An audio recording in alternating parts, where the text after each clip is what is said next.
पूर्ण पाणी आपण ह्या टाक्यात जमा करतो.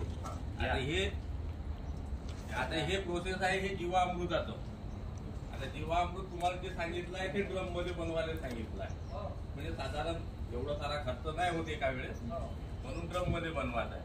तर 200 लिटरचा तुम्ही ड्रम घेता, त्याच्यात तुम्हाला 10 किलो शेण सांगितलं आहे. गोमूत्र जेवढं भेटेल तेवढं 20-30 लिटर.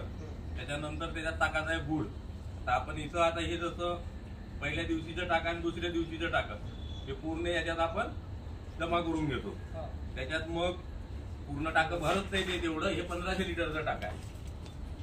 तर त्याच्यात आता जसं हे शेण जमा केलाय, हे 1 टोपलं शेण 2 टोपलं शेण जे लागते आपल्याला क्वांटिटीनुसार, तसं आपण जे सड्याचं मिश्रण करतो तसं तयार करून त्याच्यात पुन्हा टाकून देणे आहे आणि पाणी भरून पूर्ण त्या लेवलवर भरून घेतो आपण. जीवामृत मध्ये गुळच का टाकतो आपण? त्याच्यातला जो बॅक्टेरिया राहते, जीवामृत मध्ये शेणातला जो बॅक्टेरिया राहते त्याला ग्रोथ म्हणजे वाढवण्यासाठी आपण गुळाचा वापर करतो आणि त्याच्यात चुनी बी टाकतो. गुळापासून काय वाढते? बॅक्टेरिया त्याच्यातला. अच्छा, बॅक्टेरिया म्हणजे काय? जीवाणू. आम्हाला काकाजी तुम्ही शिकायला आले ना, साराला विचारू द्या तुम्ही. मी तुम्हाला सांगून राहिलो का मी इथं जे बनवतो आहे ते सांगून राहिलो आहे.